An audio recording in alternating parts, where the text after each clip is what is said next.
ನಮಸ್ಕಾರ. ಸಮಗ್ರ ಸುದ್ದಿಗಳ ಸಂಗಮ ನ್ಯೂಸ್ ಟಿವಿ ಕಲ್ಪತರು ವಾರ್ತೆಗಳಿಗೆ ಸ್ವಾಗತ. ನಾನು ಹರ್ಷಿತಾ. ಇದೀಗ ವಾರ್ತೆಗಳ ವಿವರ. ಅವರೆಲ್ಲ ವೃದ್ಧಾಪ್ಯ ವೇತನ, ಸಂಧ್ಯಾ ಸುರಕ್ಷಾ ಯೋಜನೆ, ವಿಧವಾ ವೇತನ ಹೀಗೆ ಸರ್ಕಾರದಿಂದ ಬರೋ ಯೋಜನೆಯ ಹಣಗಳನ್ನ ನಂಬಿಕೊಂಡೇ ಜೀವನ ಮಾಡುತ್ತಿದ್ದವರು. ಆದರೆ ಬರೋ 3 ಕಾಸು ಹಣವನ್ನ ಪೋಸ್ಟ್ ಮ್ಯಾನ್ಗಳು ಎಗರಿಸಿದ್ದಾರೆ ಅಂದ್ರೆ ಅವರ ಗತಿ ಏನಾಗಬೇಡ. ಇದೇ ರೀತಿ ಸರ್ಕಾರದ ವಿವಿಧ ವೇತನಗಳನ್ನ ಎಗರಿಸಿದ ಪೋಸ್ಟ್ ಮ್ಯಾನ್ ವಿರುದ್ಧ ಆ ಹಳ್ಳಿ ಜನ ರೊಚ್ಚಿಗೆದ್ದಿದ್ದಾರೆ. ನಿನ್ನ ತಾತ ಮನೆದ ಅಪ್ಪನ ಮನೆದಾರಮ್ಮ ಆಗ್ಲೆಲ್ಲ ಅಡ್ಡಾಡ್ತಾರೆ ಅಂತ ತಾಲೂಕು ಆಫೀಸ್ ಹೋಗಿ ಚೆಕ್ ಮಾಡಿಸಿದ್ವಿ, ಜಿಕೆಪುರ್ಗೂ ಚೆಕ್ ಮಾಡಿಸಿದ್ವಿ ಸರ್. ಅಮೌಂಟ್ ಎಲ್ಲ ಬಂದೈತೆ. ಬಂದು ಸರ್ ಇವ್ರು ಕೊಡ್ತಾ ಇಲ್ಲ ಅಮೌಂಟ್.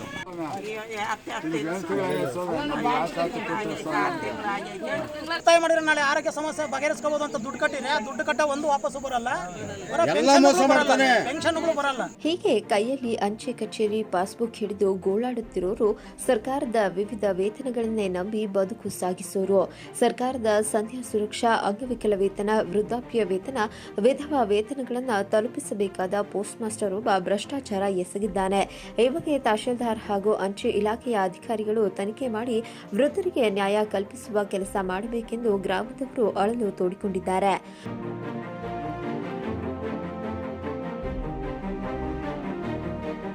ಪಾವಗಡ ತಾಲೂಕಿನ ಜಂಗಮರಹಳ್ಳಿ ಗ್ರಾಮದ ವೃದ್ಧರ ಪಾಡು ಹೇಳುತ್ತಿರದಾಗಿದೆ. ಸರ್ಕಾರದ ವಿವಿಧ ವೇತನಗಳನ್ನು ಫಲಾನುಭವಿಗಳಿಗೆ ತಲುಪಿಸುವಲ್ಲಿ ಭಾರಿ ಅವ್ಯವಹಾರ ನಡೆಯುತ್ತಿದೆ. ವಿವಿಧ ವೇತನಗಳನ್ನು ತಿಂಗಳುಗಟ್ಟಲೆಯಿಂದ ಪಡೆಯಲಾಗದೆ ಕಂಗಾಲಾಗಿದ್ದಾರೆ. ಅಂಗವಿಕಲ ಸತೀಶ್ ಎಂಬುವರು ಹೇಳೋ ಪ್ರಕಾರ ಗ್ರಾಮದ ಸುತ್ತಮುತ್ತಲಿನ ಸುಮಾರು 5-6 ಗ್ರಾಮದ ಜನರಿಗೆ ವಿವಿಧ ವೇತನಗಳನ್ನು ನೀಡುವಲ್ಲಿ ಭಾರಿ ಮೋಸವಾಗುತ್ತಿದೆ. ಇದರ ಬಗ್ಗೆ ಅಧಿಕಾರಿಗಳ ಗಮನಕ್ಕೆ ತಂದರೂ ಬೇಜವಾಬ್ದಾರಿಯುತ ವರ್ತನೆ ತೋರುತ್ತಿದ್ದಾರೆ ಎಂದರು. ತಿಂಗಳಿಗೆ ಇಷ್ಟೊಂದು ಕಂಪ್ಲೇಂಟ್ ಬರ್ತಾವ ಅಲ್ಲ, ಮತ್ತೆ ಮಾಡಕ್ಕಾಗುತ್ತಾ? ಏನಾರು ಒಬ್ಬ ಅಧಿಕಾರಿಯಿಂದ ಇಷ್ಟೊಂದು ಹಗರಣ ಮಾಡಕ್ಕಾಗುತ್ತಾ? ಆಫೀಸ್ಗಳೇನು ಇಲ್ಲದು, ಏನಾರು ಬೇರೆ ಅಧಿಕಾರಿಗಳು ಸಹಕಾರ ಇಲ್ಲದು, ಒಬ್ಬನೇ ಮಾಡಕ್ಕಾಗುತ್ತಾ? ಅವರು ಫ್ರಾಡ್ ಮಾಡಿದಾಗ ಬದಲಾವಣೆ ಮಾಡಿಲ್ಲ ಅಧಿಕಾರಿನ. ಸ್ವಲ್ಪ ದಿನ ಒಂದು 6 ತಿಂಗಳು ಮಾತ್ರ ಇಟ್ಟಿದ್ರು. 6 ತಿಂಗಳು ಮಾತ್ರ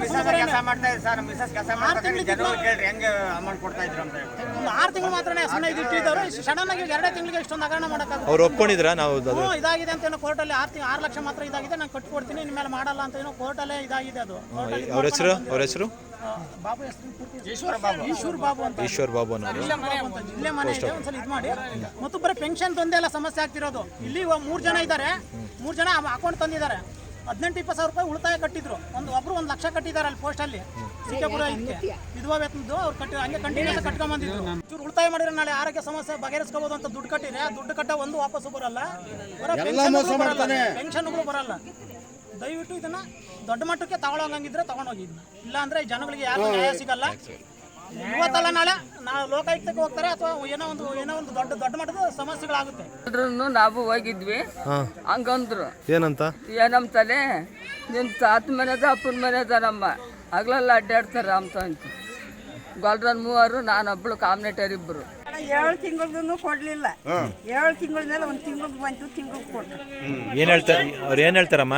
ಏನ್ ಹೇಳ್ತಾರೆ? ಹೋಗ್ರಿ ಅಲ್ಲಿಗೆ ನಾಲ್ಕು ಬಾಗೋಡ್ಕೆ ಹೋಗ್ರಿ.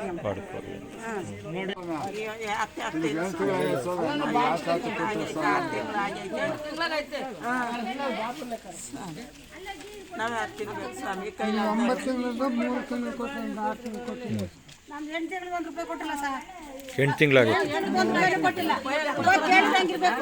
ಇನ್ನು ಪಾವಗಡದ ಖಜಾನೆ ಅಧಿಕಾರಿಗಳ ಬಳಿ ಹೋಗಿ ತಮ್ಮ ವೇತನ ಸರಿಯಾಗಿ ತಿಂಗಳಿಗೊಮ್ಮೆ ಬರುತ್ತಿಲ್ಲ ಎಂದು ಕೇಳಿದರೆ ನಾವು ಕಳುಹಿಸಿದ್ದೇವೆ, ಪೋಸ್ಟ್ ಆಫೀಸ್ ಅಧಿಕಾರಿಗಳ ಬಳಿ ಹೋಗಿ ವಿಚಾರಿಸಿ ಅಂತಾರೆ. ಇನ್ನು ಅಲ್ಲಿ ಕೇಳಿದರೆ ನಮಗೆ ಇನ್ನೂ ಹಣ ಬಂದಿಲ್ಲ ಅಂತಾರೆ. ಅವರ ಮೇಲೆ ಇವರ ಮೇಲೆ ಅವರು ಹೇಳಿ ಕಳಿಸೋದ್ರಿಂದ ನಮಗೆ ಬಸ್ ಚಾರ್ಜ್ ವೇಸ್ಟ್ ಆಗ್ತಾ ಇರೋದು ಬಿಟ್ಟರೆ ನ್ಯಾಯ ಸಿಗುತ್ತಿಲ್ಲ ಎನ್ನುತ್ತಿದ್ದಾರೆ. 2 ತಿಂಗಳು ಬಿಟ್ಕೊಂಡು ಹೋದ್ರೆ ದುಡ್ಡೇ ಇಲ್ಲ, ನಿಮ್ದೇ ಇಲ್ಲ, ನೀವು ಡ್ರಾ ಮಾಡ್ಕೊಂಡಿದ್ರಿ, ನೀವು ಯಾವೆಲ್ಲ ಡ್ರಾ ಮಾಡ್ಕೊಂಡಿದ್ರೆ ಅಂತ ದುಡ್ಡು ಇಲ್ಲ ಅಲ್ಲಿ ಅಂತ ಹೇಳಿದ್ದಾರೆ. ಬಾ ಹಂಗಾರೆ ನಾನು ಪೇಪರ್ನ ಹತ್ರ TV ಅವ್ರ ಹತ್ರ ಹೋಗ್ತೀನಿ ಬಿಡು, ಹಂಗಾರೆ ನೀವು ಕೊಡ್ದಿರಿ ಬೇಡ ಅಂತ ಹೇಳಿದಾಗ ಮೇಡಮ್ ಅವ್ರ ಹತ್ರನೂ ಹೋಗಿದ್ದಾರೆ ಸಿಕ್ಕಾಪುರದಲ್ಲಿ. ಅದೇ ವಿಚಾರಿಸಿದಾಗ ಮೇಡಮ್ ಅವ್ರು ಯಾರ ಹತ್ರ ಹೋಗ್ಬೇಡ, ನಾನು ಕೊಡಿಸ್ತೀನಿ ಅಂತ ಹೇಳ್ಬಿಟ್ಟು ನೀವು ಒಂದು ಕಂಪ್ಲೇಂಟ್ ಬರ್ಕೊಂಡು, ನಿನ್ನ ಬುಕ್ಕು ನಾನು ಬೆಂಗಳೂರಿಗೆಲ್ಲ ಬಸ್ಸಲ್ಲಿ ಹೋಗ್ಬೇಕಾದ್ರೆ ಕಳೆದೋಗಿದೆ, ಆ ಬುಕ್ಕು ದಯವಿಟ್ಟು ನನಗೆ ಹೊಸದಾಗಿ ಎಂಟ್ರಿ ಮಾಡಿಕೊಡಿ ಅಂತೇಳಿ ಇವ್ರಿಗೆ ನೋಡಿ ಇಲ್ಲಿದೆ ಸಾಕ್ಷಿಗೆ ಎಂಟ್ರಿ ಮಾಡಿಸಿ ಮತ್ತೆ ಇವ್ರ ತಗೆ ಕಂಪ್ಲೇಂಟ್ ತೊಗೊಂಡಿದ್ದಾರೆ, ನಾನು ಬುಕ್ ಕಳ್ಕೊಂಡಿದ್ದೀನಿ ಅಂತ. ತಗೊಂಡು ಹೊಸ ಬುಕ್ ಕೊಟ್ಟು ಇವ್ರ ತಗೆ ಎಂಟ್ರಿ ಮಾಡಿ ಇವ್ರಿಗೆ ಆಮೇಲೆ ವಾಪಸ್ ಕೊಟ್ಟಿದ್ದಾರೆ ದುಡ್ಡು. ನಾವು TV ಪೇಪರ್ಗೆ ಹೋಗ್ತೀವಿ ಅಂದಮೇಲೆ ಇದು ಹೆಂಗೆ ಬರುತ್ತೆ ಡೇಟು?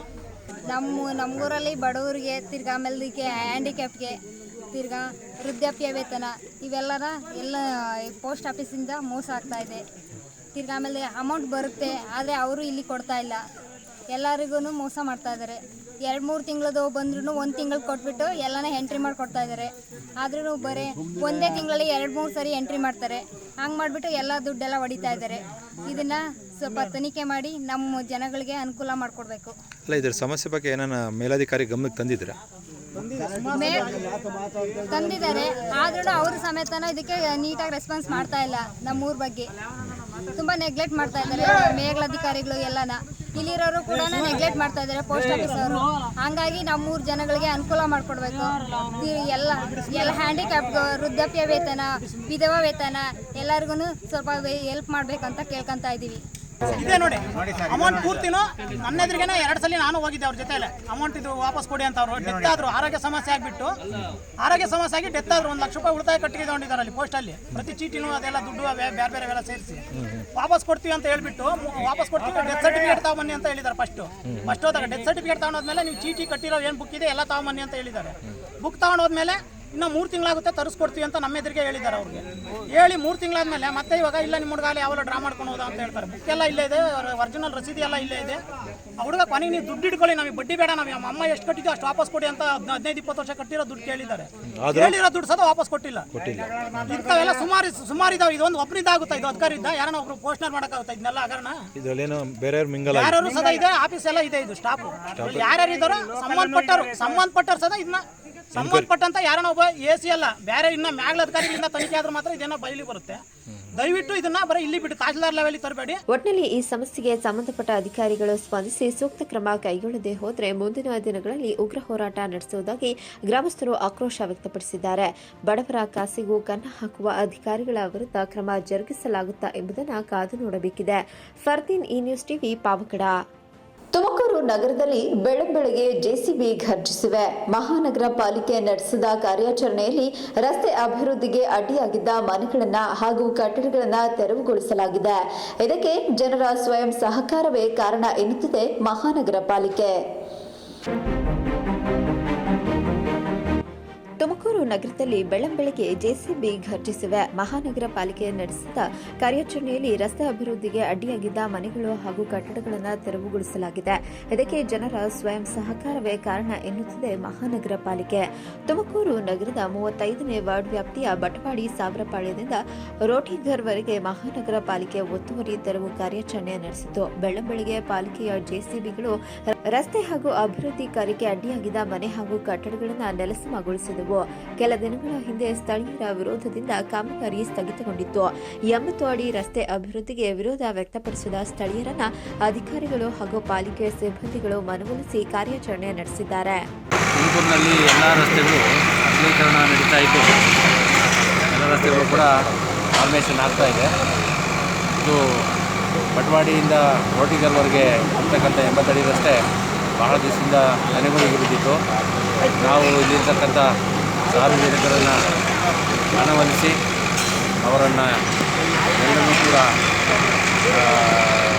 ಸಮಾಧಾನಪಡಿಸಿ ಈ ದಿವಸ ಈ ರಸ್ತೆಯ ಅಗಲೀಕರಣವನ್ನು ಅವರ ಸಮ್ಮುಖದೊಂದಿಗೆ ಶಾಂತಿಯುತವಾಗಿ ಕಾರ್ಯಾಚರಣೆ ಮಾಡ್ತಾಯಿದ್ದೀವಿ. ಎಲ್ಲರೂ ಕೂಡ ಸಹಕಾರ ಮಾಡ್ತಾಯಿದ್ದಾರೆ. ಸ್ಥಳೀಯರು ಕೂಡ ಎಲ್ಲ ಅವರವರ ಜಾಗವನ್ನು ಅವರೇ ತೆರವು ಮಾಡಿ ನಮಗೆ ಅನುವು ಮಾಡಿಕೊಡ್ತಾ ಇದ್ದಾರೆ. ಇದರಿಂದ ಈ ಒಂದು ರಸ್ತೆ ತುಂಬ ಸೌಂದರ್ಯ ಆಗುತ್ತೆ, ಭಾಳ ಜನಕ್ಕೆ ಅನುಕೂಲ ಆಗುತ್ತೆ. ಭಾಳ ವರ್ಷದಿಂದ ನೆನಗುದಿಗೆ ಬಿದ್ದಿತ್ತು ಈ ಒಂದು ರಸ್ತೆ. ಪಿಡಬ್ಲ್ಯೂಡಿ ಸುಮಾರು 5 ಕೋಟಿ ವೆಚ್ಚದಲ್ಲಿ ಈ ರಸ್ತೆ ಕಾಮಗಾರಿ ನಡೆಯಲಿದೆ. ಸುಮಾರು 20 ವರ್ಷಗಳಿಂದ ನೆನೆಗುದಿಗೆ ಬಿದ್ದಿದ್ದ ಕಾಮಗಾರಿಯನ್ನು ಸ್ಥಳೀಯರ ಸಹಕಾರದಿಂದ ಕೈಗೊಳ್ಳಲಾಗಿದೆ. ಈಗಾಗಲೇ ರಸ್ತೆ ಅಭಿವೃದ್ಧಿಗೆ ಮಾರ್ಕ್ ಮಾಡಿದ ಮನೆಗಳ ಸದಸ್ಯರು ಕೂಡ ಸ್ವಯಂ ಪ್ರೇರಿತರಾಗಿ ಅಧಿಕಾರಿಗಳ ಜೊತೆ ನಿಂತು ತೆರವುಗೊಳಿಸಿದರು. ಮನೆ ಹಾಗೂ ಕಟ್ಟಡಗಳನ್ನು ಕಳೆದುಕೊಂಡವರಿಗೆ ತುಮಕೂರು ಮಹಾನಗರ ಪಾಲಿಕೆ ಪರಿಹಾರ ನೀಡಲಿದೆ. ಇವತ್ತು ನಾವು ವಾರ್ಡ್ ನಂಬರ್ 35 ಸಾಬೂರುಪಾಳ್ಯ ಒಂದು ಏರಿಯಾದಲ್ಲಿ ರಸ್ತೆ ಅಗಲೀಕರಣ ಮಾಡ್ತಾ ಇದ್ದೀವಿ. ಇದು ರಸ್ತೆ ಬಂದುಬಿಟ್ಟು ನಮಗೆ PW ಡಿಪಾರ್ಟ್ಮೆಂಟಿಂದ ಸುಮಾರು 5 ಕೋಟಿ ರೂಪಾಯಿ ವೆಚ್ಚದಲ್ಲಿ ಕಾಮಗಾರಿ PW ಡಿಪಾರ್ಟ್ಮೆಂಟ್ ತೊಗೊಂಡಿದ್ದಾರೆ. ಆದರೆ ಈ ಒಂದು ಏರಿಯಾಗೆ ಬಂದುಬಿಟ್ಟು ನಿಲ್ಲಿಸಿದ್ದಾರೆ, ಕಾಮಗಾರಿ ಮುಂದುವರೆದಿಲ್ಲ. ಯಾಕೆಂದರೆ ಮನೆಗಳು ಸ್ವಲ್ಪ ಬರ್ತಾಯಿದೆ, ಅದನ್ನು ಅಗಲೀಕರಣ ಮಾಡಿಕೊಡಿ ಅಂದರು. ನಾವು ಇಲ್ಲಿ ಎಲ್ಲ ಸರ್ವೆ ಮಾಡಿ ಸಾರ್ವಜನಿಕರ ಮನವೊಲಿಸಿ ಮತ್ತು ನಮ್ಮ ಮೇಯರ್ ಸರ್ ಕೃಷ್ಣಪ್ಪ ಸರ್ ಮತ್ತು ವಾರ್ಡ್ ಕಾರ್ಪೊರೇಟರು ಹೆಲ್ತ್ ಕಮಿಟಿ ಅಧ್ಯಕ್ಷರೆಲ್ಲ ಬಂದು ಪಬ್ಲಿಕ್ಕಿನ ಮನವೊಲಿಸಿ ಅವ್ರಿಗೇನು ಎಷ್ಟು ರಸ್ತೆ ಬಿಟ್ಕೊಡ್ತಾರೋ ಅದಕ್ಕೆ ನಾವು ಕಾಂಪೋಸಿಷನ್ ಅನುದಾನವನ್ನು ಕಾರ್ಪೊರೇಷನ್ ಇದರಿಂದ ಕೊಟ್ಕೊಳ್ಳೋ ಕೂಡ ಒಪ್ಕೊಂಡಿದ್ದೀವಿ. ಅವರು ಸಹ ವಾಲಂಟ್ರಿಯಾಗಿ ಅವರೇ ನಾವು ಮಾರ್ಕ್ ಮಾಡಿದ್ಮೇಲೆ ಅವರೇ ತಗೊಂಡಿದ್ದಾರೆ ಅವರು ಮನೆ ಸಾಮಾನು ಕಿಟಕಿಗಳೆಲ್ಲ. ಇವತ್ತು ಏನಿದೆ ಕಾರ್ಯಾಚರಣೆ ಮಾಡಿ ಡೆಬ್ರೀಸು ಕಿಟಕಿಗಳು ಏನೇನಿದೆ ಅದೆಲ್ಲ ಕ್ಲಿಯರ್ ಮಾಡ್ತಾಯಿದ್ದೀವಿ. ಆಮೇಲೆ PWದಿಂದ ರಸ್ತೆ ಡೆವಲಪ್ ಮಾಡಿಕೊಡ್ತೀವಿ ಮತ್ತು ಕಾರ್ಪೊರೇಷನ್ ನಿಧಿಯಿಂದ ಅವ್ರಿಗೆಲ್ಲ ಕಾಂಪೋಸಿಷನ್ ನಿಧಿಯನ್ನು ಕೊಡ್ತೀವಿ. ಕೆಲ ವರ್ಷಗಳ ಹಿಂದೆ ಬಟವಾಡಿಯಿಂದ ಸಾಬರಪಾಳ್ಯದ ಸಮೀಪದವರೆಗೆ 80 ಅಡಿ ರಸ್ತೆ ಅಗಲೀಕರಣ ಮಾಡಲಾಗಿತ್ತು. ಬಸವ ಮಂಟಪದ ಮುಂಭಾಗ ರಸ್ತೆಯಿಂದ ಬೈಪಾಸ್ವರೆಗೆ ಕಾಮಗಾರಿಯನ್ನು ನಡೆಸಲಾಗುತ್ತಿತ್ತು. ಈಗ ಸಾಬರಪಾಳ್ಯದಲ್ಲಿ ಕಾಮಗಾರಿ ನಡೆಸಲು ಮೊದಲ ಹಂತದ ಕೆಲಸ ಆರಂಭವಾಗಿದೆ. ರಸ್ತೆ ಅಭಿವೃದ್ಧಿಯಿಂದ ಸುತ್ತಮುತ್ತಲ ಬಡಾವಣೆಗಳ ಜನರಿಗೆ ಅನುಕೂಲವಾಗಲಿದೆ. T Yogesh, news TV, Tumakuru. ಅವರೆಲ್ಲ ತಿಂಗಳಿಗೆ ಸರಿಯಾಗಿ ಮನೆ ಬಾಡಿಗೆ ಕಟ್ತಿದ್ರು. ಇನ್ನು ಕೆಲವರು ಮನೆಯನ್ನ ಲೀಸ್ಗೆ ಹಾಕಿಸಿಕೊಂಡಿದ್ರು. ಆದರೆ ಮನೆ ಮಾಲೀಕನ ಎಡವಟ್ಟು ಇದೀಗ ನೂರಾರು ಜನರನ್ನ ರಾತ್ರೋರಾತ್ರಿ ಬೀದಿಗೆ ತಳ್ಳಿದೆ. ಸೂರಿಲ್ಲದೆ ಬರೋಬ್ಬರಿ 30ಕ್ಕೂ ಹೆಚ್ಚು ಕುಟುಂಬಗಳು ಬೀದಿ ಪಾಲಾಗಿವೆ. ಇವರ ಸಂಕಷ್ಟ ಕೇಳೋರೇ ಇಲ್ಲವಾಗಿದೆ. ಈ ಬಗ್ಗೆ ಡಿಸಿ ಗಮನ ಸೆಳೆದಿರೋ ಜನ ನ್ಯಾಯ ಸಿಗುವ ಭರವಸೆಯಲ್ಲಿದ್ದಾರೆ.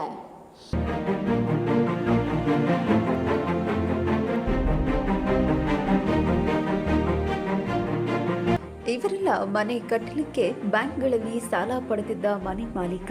ಮರುಪಾವತಿ ಮಾಡದ ಪರಿಣಾಮ ಸುಮಾರು 30ಕ್ಕೂ ಹೆಚ್ಚು ಕುಟುಂಬಗಳು ರಾತ್ರೋರಾತ್ರಿ ಬೀದಿಗೆ ಬಿದ್ದ ಘಟನೆ ತುಮಕೂರಿನ ಬನಶಂಕರಿ ಬಡಾವಣೆಯಲ್ಲಿ ನಡೆದಿದೆ. ಮನೆ ಮಾಲೀಕನ ಎಡವಟ್ಟು ಹಾಗೂ ಬ್ಯಾಂಕಿನವರ ನಿಷ್ಕರುಣೆಗೆ ಸಾಕ್ಷಿಯಾಗಿರುವ ಘಟನೆ ಇದಾಗಿದೆ. ಇಲ್ಲಿ ಆಗಿದ್ದಿಷ್ಟು. ತುಮಕೂರು ನಗರದ ಬನಶಂಕರಿ ಬಡಾವಣೆಯಲ್ಲಿ ವಾಸವಾಗಿರುವ ಮಂಜಣ್ಣ ಎಂಬುವರು ಹಲವು ಬ್ಯಾಂಕುಗಳಿಂದ ಲಕ್ಷಾಂತರ ರೂಪಾಯಿ ಸಾಲ ಪಡೆದು ವಸತಿ ಸಂಕೀರ್ಣಗಳನ್ನು ನಿರ್ಮಾಣ ಮಾಡಿದ್ರು. ಆದರೆ ಪಡೆದ ಸಾಲವನ್ನು ಹಿಂತಿರುಗಿಸಲು ವಿಫಲರಾದ ಹಿನ್ನೆಲೆಯಲ್ಲಿ ಇಂದು ತುಮಕೂರಿನ ಕೆನರಾ ಬ್ಯಾಂಕ್ ವತಿಯಿಂದ 2 ಬಿಲ್ಡಿಂಗ್ ಹಾಗೂ ಮಹಿಳಾ ಬ್ಯಾಂಕ್ ವತಿಯಿಂದ 1 ಬಿಲ್ಡಿಂಗ್ ಸೇರಿದಂತೆ 3 ಕಟ್ಟಡಗಳನ್ನು ಬ್ಯಾಂಕಿನವರು ಏಕಾಏಕಿ ಸೀಸ್ ಮಾಡಿ ಅಲ್ಲಿ ವಾಸವಿದ್ದ ಕುಟುಂಬಗಳನ್ನು ಮನೆಯಿಂದ ಹೊರಹಾಕಿದ್ದಾರೆ. 11 ಗಂಟೆ ರಾತ್ರಿಯಿಂದ ಬೀದಿಲಿ ಬಿದ್ದಿದ್ದೀವಿ ಸರ್. ನಮ್ಮ ದುಡ್ಡುಗಳೆಲ್ಲ ನಮಗೆ ಸೆಟ್ಲ್ ಮಾಡಿಬಿಡ್ಲಿ, ನಾವು ಹೊರಗಡೆ ಹೋಯ್ತೀವಿ ಸರ್.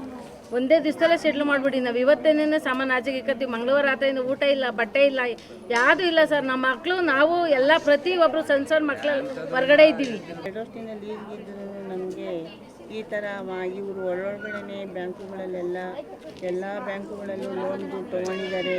ಜನಕ್ಕೆ ಈ ಥರ ಮಾಡ್ತಾರೆ ಅಂತ ನಮಗೇನು ಗೊತ್ತಿಲ್ಲ. ನಮಗೂ ವಿಷಯನೇ ಗೊತ್ತಿರಲಿಲ್ಲ. ಒಟ್ಟಿನಲ್ಲಿ 1 ಪೈಸನೂ ಕಡಿಮೆ ಇಲ್ದಂಗೆ 7.5 ಲಕ್ಷ ರೂಪಾಯಿ ಕೊಟ್ಟಿದ್ದೀವಿ. ಕೊಟ್ಟು 3 ವರ್ಷಕ್ಕೆ ಅಗ್ರಿಮೆಂಟ್ ಮಾಡಿ 2 ವರ್ಷಕ್ಕೆ ಆದರೆ ಇನ್ನು 1 ವರ್ಷದ ತನಕ ನಾವೇನು ಮಾಡಬೇಕು ನಡ್ಬೀದಿಲ್ಲ ಆಗ್ತದನಯ್ಯಪ್ಪ. ನಮಗಂತೂ ಏನು ಹೇಳಬೇಕು ಏನು ಮಾತಾಡಬೇಕು ಅಂತ ಗೊತ್ತಾಗ್ತಾ ಇಲ್ಲ. ಈ ಬಗ್ಗೆ ಮನೆ ಮಾಲೀಕ ಮಂಜುನಾಥ್ ಅವರನ್ನ ಕೇಳಿದ್ರೆ 1 ತಿಂಗಳ ಹಿಂದೆ ಬ್ಯಾಂಕ್ ವತಿಯಿಂದ ನೋಟಿಸ್ ಬಂದಿತ್ತು. ಇದಕ್ಕೆ ಸಂಬಂಧಿಸಿದಂತೆ ಸಾಲ ಮರುಪಾವತಿ ಬಗ್ಗೆ ಬ್ಯಾಂಕ್ ಸಿಬ್ಬಂದಿಗಳು ಹಾಗೂ ಅಧಿಕಾರಿಗಳೊಂದಿಗೆ ಚರ್ಚೆ ನಡೆಸಲಾಗಿತ್ತು. ಆದರೆ ಇಂದು ಸಂಜೆ ನಮ್ಮ ಬಳಿಯಿಂದ ಹಣವನ್ನು ಬ್ಯಾಂಕ್ನವರಿಗೆ ಪಾವತಿ ಮಾಡಲು ಹೋದಾಗ ನಮಗೆ ಅವಕಾಶ ನೀಡದೆ ನಿರಾಕರಿಸಿ ಸಂಜೆ ವೇಳೆಗೆ ಮನೆಗಳ ಬಳಿ ಬಂದು ಬ್ಯಾಂಕ್ಗಳ ಸಿಬ್ಬಂದಿಗಳು ಏಕಾಏಕಿ ಕಟ್ಟಡದಲ್ಲಿ ವಾಸವಿದ್ದ ಕುಟುಂಬಗಳನ್ನು ಬೀದಿಗೆ ತಳ್ಳಿರುವುದು ನಿಜಕ್ಕೂ ನೋವುಂಟು ಮಾಡಿದೆ. ನಾನು ಮಾಡಿದ ಸಾಲದಿಂದ ಪುಟ್ಟ ಕಂದಮ್ಮಗಳು ಹಾಗೂ ಮಹಿಳೆಯರು ಬೀದಿಗೆ ಬರುವಂತಾಗಿತ್ತು. ಇದಕ್ಕೆ ಸಂಬಂಧಿಸಿದಂತೆ ಬ್ಯಾಂಕ್ ಸಿಬ್ಬಂದಿಗಳನ್ನು ಸಂಪರ್ಕಿಸಲು ಸಾಕಷ್ಟು ಪ್ರಯತ್ನ ನಡೆಸಿದರೂ ಕೂಡ ಸಿಬ್ಬಂದಿಗಳು ಯಾವುದೇ ಪ್ರತಿಕ್ರಿಯೆ ನೀಡದೆ ಅಧಿಕಾರಿಗಳ ಕಡೆ ಕೈ ತೋರಿಸಿ ಸುಮ್ಮನಾಗಿದ್ದಾರೆ. ಸರ್ಕಾರಕ್ಕೆ ಸರಿಯಾಗಿ ಅವರು ನಾವು ಸ್ವಲ್ಪ ಹಣ ಕಟ್ಟಲಿಲ್ಲ. ಕೊರೋನಾದಿಂದ ತುಂಬ ಸಂಕಷ್ಟ ಸಿಗಾಕೊಂಡು ನಾವು ಏನೋ ದುಡಿಯೋಣ ಅಂತ ಹೋಗಿ ಬಾಡಿಗೆ ಮನೆ ಮಾಡ್ಕೊಂಡಿದ್ದೀವಿ. ಸಾಲ ಮಾಡ್ಕೊಂಡಿದ್ದಕ್ಕೆ ಏನೋ ಕಟ್ಟೋದು ತಿಂಗಳು ಬ್ಯಾಂಕಿಗೆ ಕಟ್ಟೋಣ ಅಂತ ಹೋಗಿದ್ದಕ್ಕೆ ಬ್ಯಾಂಕ್ ಕಟ್ಟೋಕ್ಕಾಗ್ತದೆ ಮನೆಗಳು ಎಲ್ಲ ಖಾಲಿ ಆಗಿಬಿಟ್ಟು ದುಡ್ಡು ಕಟ್ಟೋಕ್ಕಾಗಲಿಲ್ಲ ಬ್ಯಾಂಕಿಗೆ. ಅದರಿಂದ ನನಗೆ ಬ್ಯಾಂಕಿಂದಲೂ ಸ್ವಲ್ಪ ನನಗೆ ಒಳ್ಳೆ ರಿಲೀಫ್ ಕೊಟ್ಟಿದ್ದರು. ಆದರೆ ಕೊರೋನಾದಿಂದ ತುಂಬ ಸಂಕಷ್ಟ ಸಿಗಾಕೊಂಡ್ಬಿಟ್ಟಿದ್ರು. ಇವತ್ತು ಏಕಾಏಕಿ ಬಂದ್ಬಿಟ್ಟು ಇವತ್ತು ಎಲ್ಲರ ಮನೆಗಳಿಗೂ ಬೀಗ ಹಾಕ್ಬಿಟ್ಟು ಸುಮಾರು 35 ಮಂದಿಗಳನ್ನೆಲ್ಲ ಆಚೆ ಹಾಕ್ಬಿಟ್ಟಿದ್ದಾರೆ. ದಯವಿಟ್ಟು 3 ದಿವಸದಿಂದ ಅವ್ರ ಊಟ ಏನೂ ಇಲ್ಲ. ದಯವಿಟ್ಟು ಅವ್ರಿಗೆ ಮನವಿ ನಂಬಿಕೆನೆ ನನಗೆ ಅವ್ರ ಮನೇನ ದಯವಿಟ್ಟು ಅವ್ರಿಗೆ ನಮ್ಮ ಕೈಯಲ್ಲಿ ಎಷ್ಟಾಗುತ್ತೋ ಇವಾಗ ತಕ್ಷಣಕ್ಕೆ ಬ್ಯಾಂಕಿಗೆ ಕಟ್ಟಲ್ಲ ಅಂತ ಕಟ್ತೀನಿ. ನಾನು ದಯವಿಟ್ಟು ಸಹಕರಿಸಿ ನನಗೆ ಎಲ್ಲ ಇದಕ್ಕೆ ಸಂಬಂಧಪಟ್ಟ ಅಧಿಕಾರಿಗಳು ನನಗೆ ದಯವಿಟ್ಟು ನೆರವೇರಿಸ್ಕೊಡ್ಬೇಕು ಅಂತ ನಾನು ಈ ನಡುವೆ ತುಮಕೂರು ಜಿಲ್ಲಾಧಿಕಾರಿ ಕಚೇರಿ ಮುಂದೆ ಪ್ರತಿಭಟನೆ ನಡೆಸಿದ ಸಂತ್ರಸ್ತರು ಈಗ ಗಮನ ಹರಿಸುವುದಾಗಿ ಡಿಸಿ ಭರವಸೆ ನೀಡಿದ್ದಾರೆ. ಬ್ಯಾಂಕ್ ಹಾಗೂ ಮನೆ ಮಾಲೀಕನ ಜಟಾಪಟಿಯಿಂದ ಅಮಾಯಕರು ಬೀದಿಗೆ ಬಿದ್ದಿದ್ದಾರೆ. ಕಳೆದ 3-4 ದಿನಗಳಿಂದ ಬೀದಿಯಲ್ಲೇ ಜೀವನ ನಡೆಸುತ್ತಿರುವವರ ಗೋಳು ಕೇಳೋರೆ ಇಲ್ಲವಾಗಿದೆ. ಹಣ ಕಟ್ತೀನಿ ಅಂದ್ರೂ ಬ್ಯಾಂಕ್ ಒಪ್ಪುತ್ತಿಲ್ಲವಂತೆ. ಇದರಿಂದ ಬಾಡಿಗೆದಾರರ ಬದುಕು ಅತಂತ್ರವಾಗಿದೆ. ಡಿಸಿ ಮಧ್ಯಸ್ಥಿಕೆಯಿಂದ ಬಾಡಿಗೆದಾರರ ಬದುಕಲ್ಲಿ ಬೆಳಕು ಮೂಡುತ್ತಾ ಎಂಬುದನ್ನು ಕಾದು ನೋಡಬೇಕು. ಕೆಆರ್ ಬಾಬು, ಈ ನ್ಯೂಸ್ ಟಿವಿ, ತುಮಕೂರು. ಮಳೆ ರೈತರ ಮೊಗದಲ್ಲಿ ಹರ್ಷ ತಂದಷ್ಟೇ ಅವಾಂತರಗಳಿಗೂ ಕಾರಣವಾಗುತ್ತೆ. ಅದೇ ರೀತಿ ಚಿಕ್ಕನಾಯಕನಹಳ್ಳಿಯಲ್ಲಿ ಬಿದ್ದ ಭಾರೀ ಮಳೆಗೆ ಸುಡುಗಾಡು ಸಿದ್ಧರ ಬದುಕು ಬರ್ಬಾದಾಗಿದೆ. ಎಷ್ಟಕ್ಕೂ ಅವರ ಪಾಲಿಗೆ ವರುಣ ಸೃಷ್ಟಿಸಿದ ಅವಘಡವೇನು? ಎಲ್ಲಿದೆ ನೋಡಿ ಡೀಟೇಲ್ಸ್.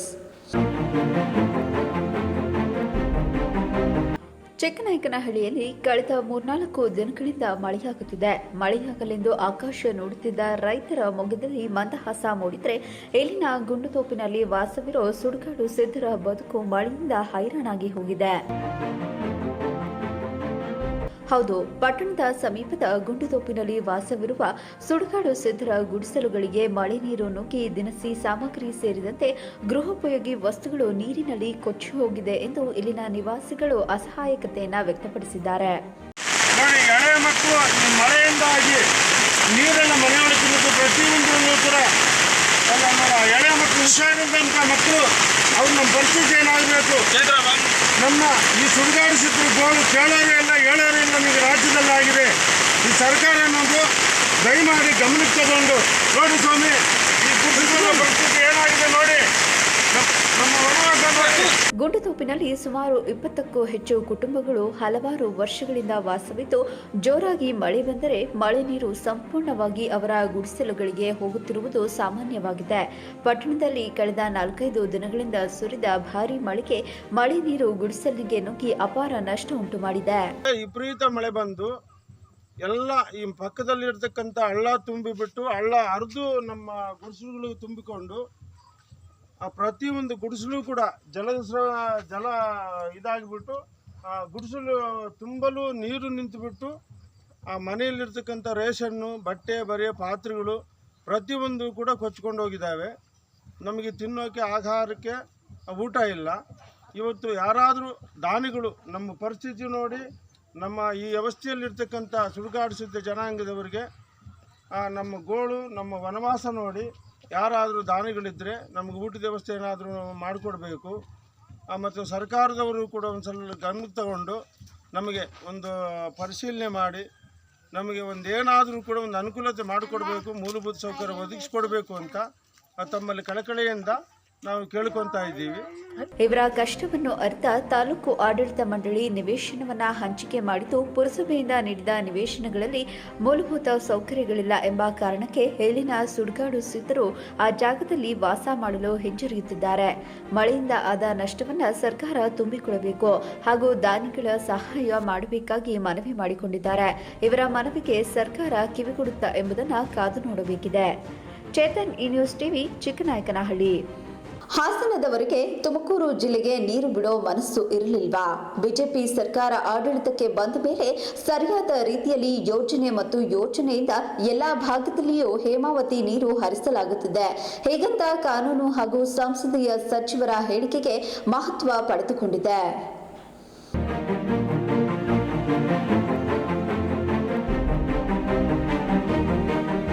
ಹೇಮಾವತಿ ನೀರಿನ ಜಟಾಪಟಿ ಹಾಸನ ಹಾಗೂ ತುಮಕೂರಿಗೆ ವೇದಿಕೆ ಸದಾ ಸಿದ್ಧವಾಗಿರುತ್ತೆ.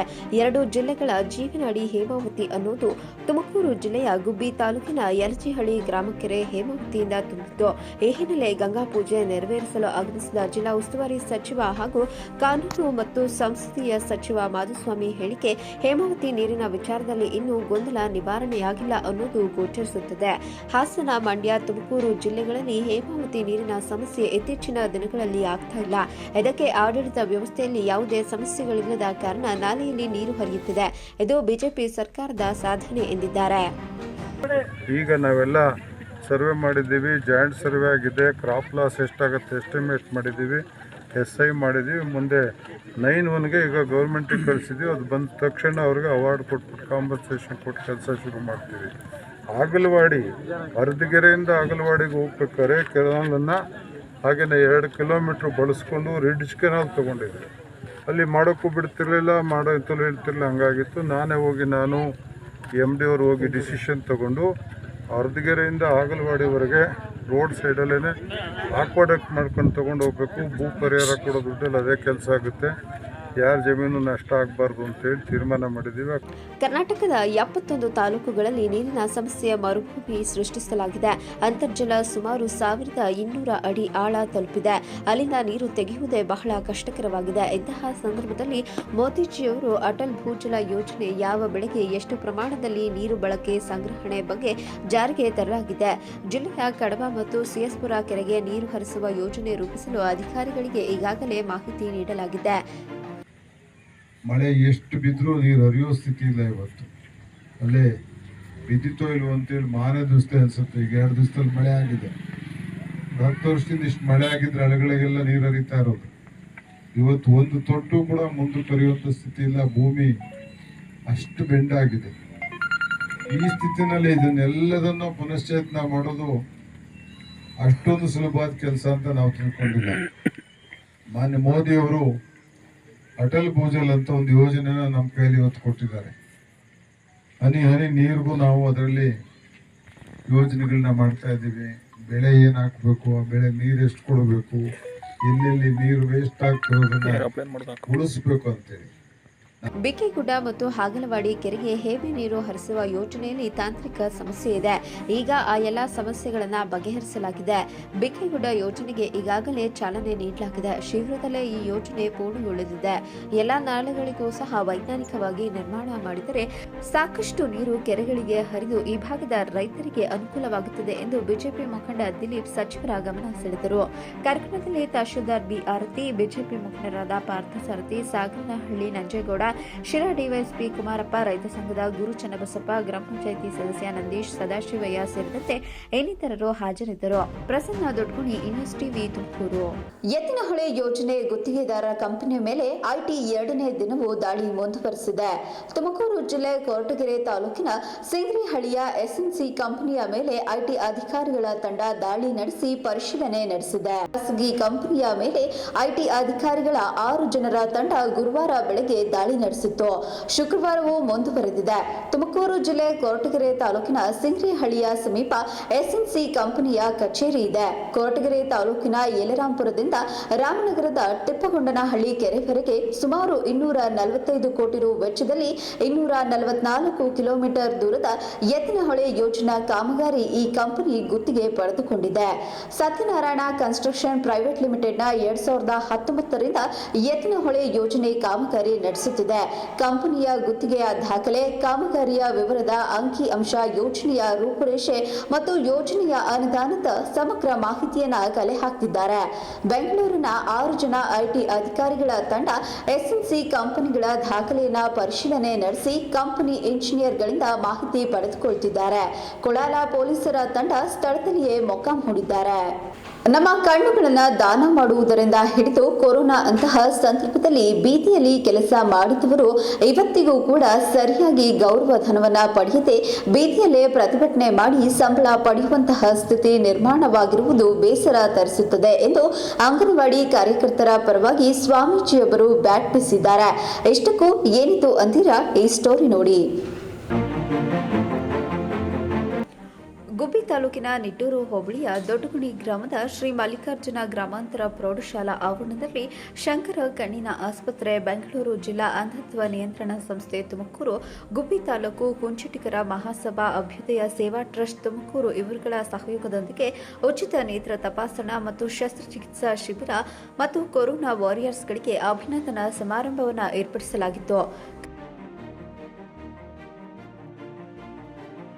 ಕಾರ್ಯಕ್ರಮ ಉದ್ಘಾಟಿಸಿ ಮಾತನಾಡಿದ ಶ್ರೀಗಳು, ಕೊರೋನಾ ವಾರಿಯರ್ಸ್ಗಳಾಗಿ ಸೇವೆ ಮಾಡಿದಂತಹ ಪ್ರತಿಯೊಬ್ಬರಿಗೂ ಕೂಡ ಎಷ್ಟು ಅಭಿನಂದನೆ ಸಲ್ಲಿಸಿದರೂ ಕೂಡ ಕಡಿಮೆಯಾಗುತ್ತದೆ.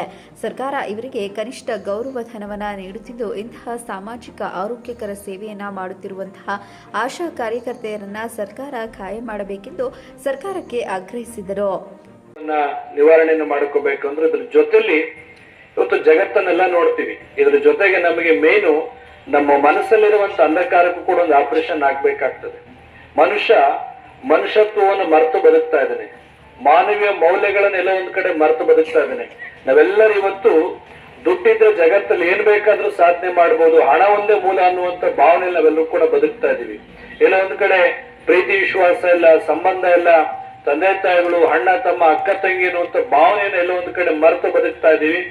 ಇವತ್ತು ನೋಡ್ತೀವಿ, ಯಾರನ್ನೇ ಹೋದ್ರು ಇವತ್ತು ಒಟ್ಟು ಕುಟುಂಬ ದೂರವಾಗಿದ್ದಾವೆ. ಇವತ್ತು ಸಮುದಾಯ ಸಂಘ ಶಕ್ತಿ ಕಲಿಯುಗೆ ಅಂತ ಹೇಳಿದ್ರು. ಇವತ್ತು ಸಂಘಟನೆಗಳು ಇವತ್ತು ಆ ರಕ್ಷಣೆಯನ್ನು ಕಾಪಾಡ್ಕೋಬೇಕಾಗ್ತದೆ. ಇವತ್ತು ಯಾಂತ್ರಿಕವಾದಂತ ಜಗತ್ತಲ್ಲಿ ಇವತ್ತು ತಾಂತ್ರಿಕತೆನೆಲ್ಲ ಒಂದ್ ಕಡೆ ನಾವು ಮರೆತು ಬದುಕುವಂತ ಪರಿಸ್ಥಿತಿ ನಾವು ನಿರ್ಮಾಣವನ್ನ ಮಾಡಿಕೊಂಡಿದ್ದೀವಿ. ಇವತ್ತೆಲ್ಲೋದ್ರೂ ಕೂಡ ಭೀಕರವಾದಂತ ಬರಗಾಲ. ಮೊನ್ನೆ ಕೂಡ ಒಂದು ಸಮೀಕ್ಷೆ ಹೇಳ್ತಾ ಇದ್ರು, ಅದರಲ್ಲಿ ನಮ್ಮ ತುಮಕೂರು ಜಿಲ್ಲೆಯಲ್ಲಿ ಈ ಬಾರಿ ಕನಿಷ್ಠ 25 ಕೋಟಿ ರೂಪಾಯಿ ಅಷ್ಟು ಇವತ್ತು ನಷ್ಟ ಅನುಭವಿಸುವಂತ ಪರಿಸ್ಥಿತಿ ಇವತ್ತು ರೈತನಿಗೆ ಬಂದಿದೆ. ಬಿಜೆಪಿ ಮುಖಂಡ ಎಸ್ಡಿ ದಿಲೀಪ್ ಕುಮಾರ್ ಮಾತನಾಡಿ, ಕೊರೋನಾದಂತಹ ಸಂದರ್ಭದಲ್ಲಿ ಆಶಾ ಕಾರ್ಯಕರ್ತರು, ಅಂಗನವಾಡಿ ಕಾರ್ಯಕರ್ತರು, ಪೊಲೀಸ್ ಇಲಾಖೆ ಸೇರಿದಂತೆ ಇನ್ನಿತರರು ನರ್ಸ್ ಆಗಿ ಸೇವೆ ಮಾಡಿದ್ದು ಅವರ ಸೇವೆ ಅಪ್ರತಿಮವಾದದ್ದು ಎಂದರು. ಇವತ್ತು ಈ ಕಾರ್ಯಕ್ರಮ ಮಾಡ್ತಾರೆ, ಸಮಾಜದಲ್ಲಿ ಒಳ್ಳೆ ಕೆಲಸಗಳು ಮಾಡ್ತಾರೆ. ಯಾಕೆಂದರೆ ಎಲ್ಲ ಸರ್ಕಾರನೇ ಮಾಡೋಕ್ಕಾಗಲ್ಲ, ನಾವು ಎಲ್ಲ ಯುವಕರು ಮುಂದೆ ಬರಬೇಕು, ಈ ಥರ ಕಾರ್ಯಕ್ರಮಗಳಾಗಬೇಕು. ಕೆಲವರು ಏನು ಕೆಲಸ ಮಾಡಿದಂಥವರಿಗೆ ಸಮಾಜದಲ್ಲಿ ಗೌರವ ಕೊಡಬೇಕು ಅನ್ನೋದು ಅವ್ರಿಗೆ ಮನಸ್ಸಾಗಿದೆ. ಆ ಯುವಕರಿಗೂ ನಾನು ಈ ಸಂಘದ ಯುವಕರಿಗೂ ಅಭಿನಂದನೆ ಹೇಳೋಕ್ಕೆ ಇಷ್ಟಪಡ್ತೀನಿ. ಮತ್ತು ಇನ್ನೊಂದು, ಈ ಭಾಗದಲ್ಲಿ ಹೆಚ್ಚಿನದಾಗಿ ನಾವು ಸ್ವಲ್ಪ ನೀರಾವರಿಯಲ್ಲಿ ವಂಚಿತರಾದಾಗ ನಮ್ಮ ಭಾಗಕ್ಕೆ ಕೆಲವು ಕೆರೆಗಳಿಗೆ ಹೇಮಾವತಿ ನೀರು ಬರುತ್ತೆ, ಇನ್ನು ಕೆಲವು ಕೆರೆಗಳಿಗೆ ಬರ್ತಾ ಇಲ್ಲ. ಅದು ಲಿಫ್ಟ್ ಇರಿಗೇಷನ್ 30% ನೀರು ಕೊಟ್ಟಿದ್ದಾರೆ ಸರ್ಕಾರ. ಈಗ ಒಂದು ಖುಷಿ ವಿಚಾರ ಏನು ಅಂದರೆ, ಈ ಭಾಗದಲ್ಲಿ ಹೆಚ್ಚಿನೊಳೆ ಹಾದು ಹೋಗ್ತಾ ಇದೆ. ನಾವು ಸರ್ಕಾರಕ್ಕೆ ಎಲ್ಲರೂ ಸೇರಿ ನಮ್ಮ ಜಿಲ್ಲಾ ಉಸ್ತುವಾರಿ ಸಚಿವರಿಗೆ ಮನವಿ ಮಾಡಿದ್ರು. ಈಗ ಏನು ನೇರ್ಲಿಕೆರೆ ಭಾಗ ಇರ್ಬೋದು, ಪರಮಸಂದ್ರ ಭಾಗ ಇರ್ಬೋದು, ದೊಡ್ಗುಣಿ ಭಾಗ ಇರ್ಬೋದು, ಮತ್ತು ಮುಸ್ಕೊಂಡ್ಲಿ ಭಾಗ, ಒಟ್ಟು ಮೈಸೂರು ಹಂಸಂದ್ರ ಭಾಗಗಳಿಗೆ ಒಟ್ಟು 38 ಕೆರೆಗಳಿಗೆ ಪ್ರಪೋಸಲ್ ರೆಡಿಯಾಗಿ ಈಗ 11ನೇ ಹಂತದಲ್ಲಿ. ಅದಕ್ಕೆ ತಮ್ಮ ಉದ್ಯೋಗಗಳು ಸಹಕಾರ ಬೇಕಾಗ್ತೈತೆ. ಈ ಸರ್ಕಾರದಲ್ಲಿ ಸ್ವಲ್ಪ ಎಲ್ಲರೂ ಜನಪ್ರತಿನಿಧಿಗಳು ನಮ್ಮ ಜೊತೆ ಅವರು ಕೈ ಜೋಡಿಸ್ಬೇಕಾಗ್ತೈತೆ. ಎಲ್ಲ ಜನಗಳಿಗೆ ಅನುಕೂಲ ಆಗಲಿ, ಸಮಾಜಕ್ಕೆ ಒಂದು ಒಳ್ಳೆ ಕೆಲಸ ಮಾಡೋಣ, ಒಳ್ಳೆ ಕಾರ್ಯಗಳು ಮಾಡೋಣ ಅಂತ ಹೇಳ್ತಾ ನನ್ನ ಮಾತು ಮುಗಿಸ್ತೀನಿ. ಜೈ ಹಿಂದ್. ಇದೇ ಸಂದರ್ಭದಲ್ಲಿ ಮಾಜಿ ಜಿಲ್ಲಾ ಪಂಚಾಯಿತಿ ಸದಸ್ಯ, ತಾಲೂಕು ಕುಂಚಿಟಿಗರ ಮಹಾಸಭಾದ ಅಧ್ಯಕ್ಷ ಚಿದಾನಂದ ಮೂರ್ತಿ, ಮಾಜಿ ಗ್ರಾಮ ಪಂಚಾಯಿತಿ ಅಧ್ಯಕ್ಷ ಸಿದ್ಧಲಿಂಗ ಆರತಿಯ ಸೇರಿದಂತೆ ಮತ್ತಿತರರು ಹಾಜರಿದ್ದರು. ದೊಡ್ಡಗಣಿ ಪ್ರಸನ್ನ, ಈ ನ್ಯೂಸ್ ಟಿವಿ, ಗುಬ್ಬಿ. ಇದಾಗಿತ್ತು ಈ ದಿನದ ಸುದ್ದಿ. ನೈಜ ಸುದ್ದಿಗಾಗಿ ನೋಡ್ತಾ ಇರಿ ಈ ನ್ಯೂಸ್ ಟಿವಿ.